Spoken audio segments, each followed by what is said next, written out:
Aku minta maaf kalau sedikit ngaret sekarang karena adanya faktor kerjaan yang lain dan lagi banyak kerjaan.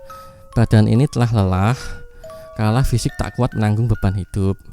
Masa pandemik ini benar-benar masa yang sulit. Semoga kita semua diberi kekuatan untuk melewatinya. Saat ini aku sedang di Sukabumi.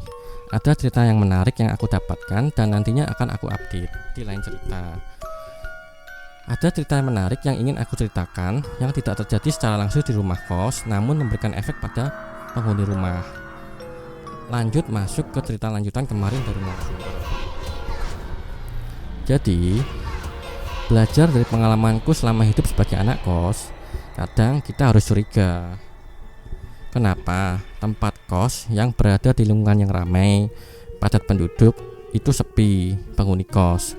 Bisa jadi karena faktor peraturan yang ketat, harganya mungkin, fasilitas yang ditawarkan, atau jangan-jangan ada faktor lain yang di luar nalar sebagai penyebabnya. Selama tinggal di sinilah, aku mengalami pengalaman yang bersinggungan dengan dua dunia yang berbeda.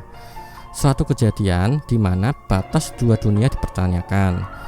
Bila aku menyelam ke dalam ingatan masa lampau, aku jadi mengingat satu kenangan di mana itu adalah pertama kalinya aku melihat hampir semua penghuni di salah satu lantai di rumah ini, termasuk pula tetangga, bersentuhan dengan hal gaib. Pada part ini, aku akan menceritakan teror yang dialami anak-anak kos di lantai 3. Aku mendapat cerita ini langsung dari penghuni lantai atas dan penjaga kos.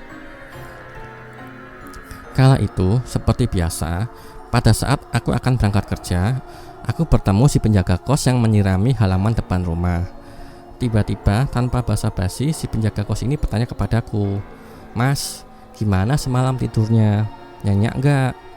Aku jawab seadanya aja. "Ya biasalah, oke-oke aja." Aku pun balik nanya, "Emang kenapa mas kok nanya begituan?" Awalnya dia cuma diam aja seperti ragu untuk menjawab.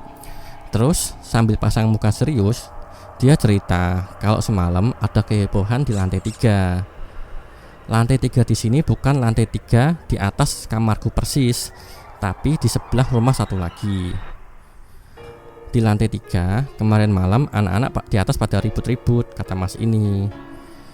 "Emang ribut apaan? Maling lagi?" jawabku, karena kala itu lagi ada isu maling HP di sebelah kamar kosan. "Enggak mas, semalam anak-anak pada WA saya pas tengah malam. Mereka digangguin sosok kuntilanak. Padahal selama ini belum pernah ada laporan atau cerita soal dijahit kuntilanak di lantai tersebut, kecuali di lantai atas kamarku." Waktu itu pun si mas ini dan istrinya lagi nonton acara dangdut di salah satu stasiun televisi swasta. Terus HP pun berbunyi kala mendapat pesan dari salah satu penghuni di lantai 3. Segeralah si mas dan istrinya yang turut menemaninya naik ke lantai 3. Menurut cerita si penjaga kos, pas tengah malam tersebut, anak-anak pada ngumpul di ruang tengah lantai 3. Ada cewek yang sampai nangis sesenggukan. Dikira si penjaga kos ini ada pasangan pacaran yang sedang berantem. Sampai semua anak di lantai 3 itu keluar kamar, ngumpul di ruang tengah. Pokoknya suasananya ramai dan heboh. Menurut kesaksian salah satu anak tersebut, malam itu mereka mendengar seperti ada suara cekikan wanita. Suara tawanya menyeramkan dan terdengar sayup-sayup. Terus juga ada beberapa anak mencium bau seperti aroma busuk di dalam kamar. Ada juga yang ditampaki sosok kuntilanak, tapi katanya kuntilanak berbaju merah.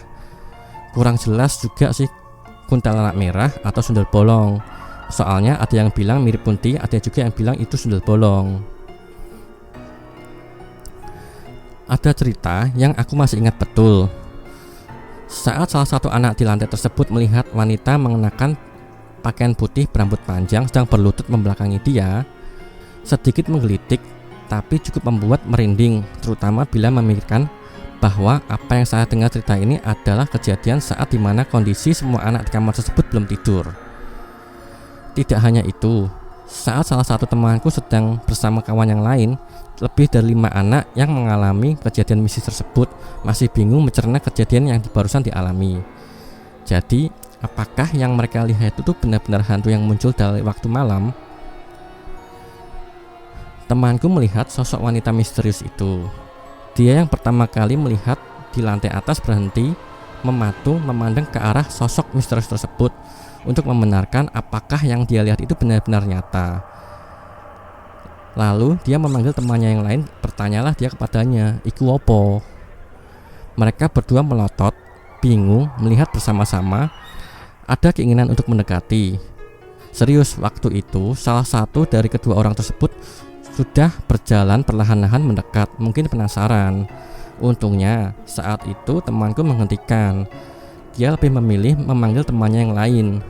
Lalu ada penghuni kamar di lantai tersebut yang kebetulan baru pulang.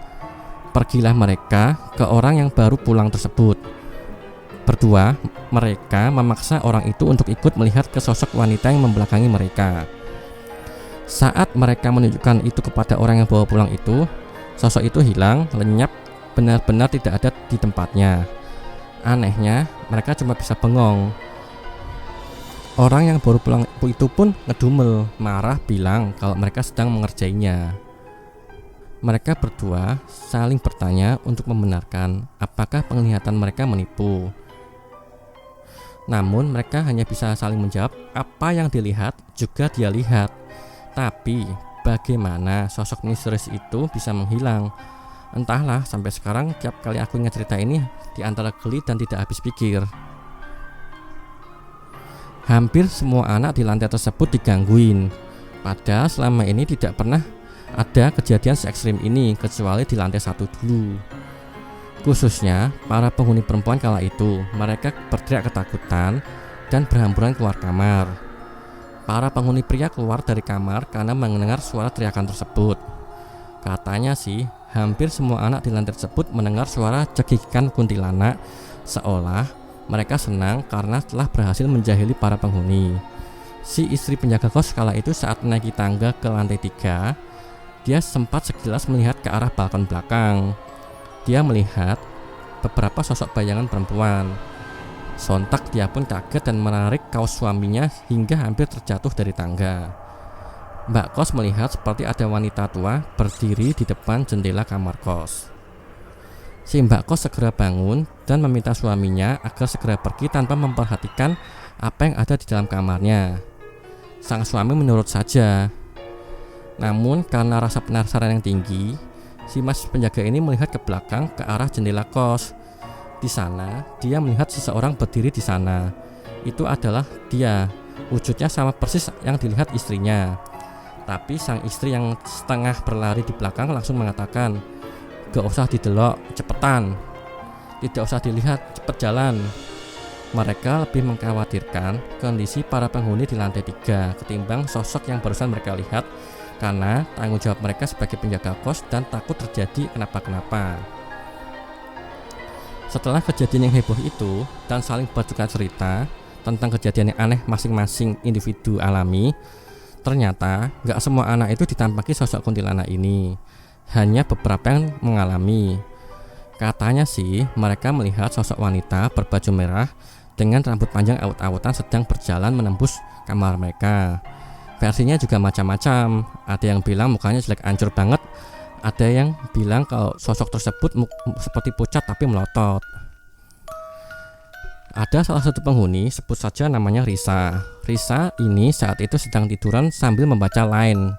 Saat Risa yang sedang tiduran itu membalikkan badannya, kaki Risa ini merasa seperti menyentuh bola tapi berbulu agak tajam.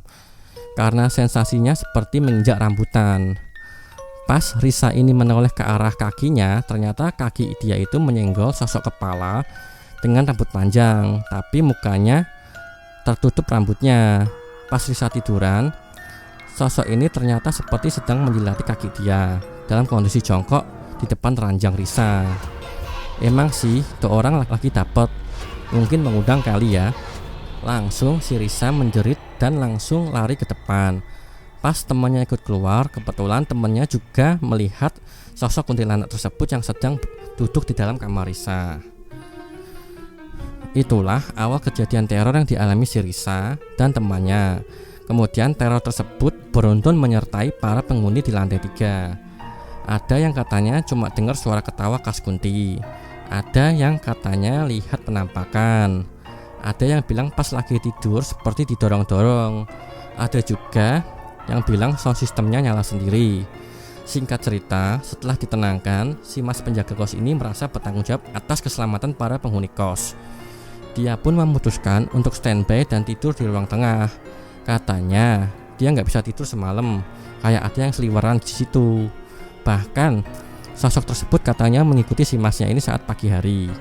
Tak hanya itu saja, saat si mas penjaga kos sedang berusaha berjaga sambil tiduran, tiba-tiba saja dia tertarik melihat ke arah pintu balkon yang belum tertutup sempurna.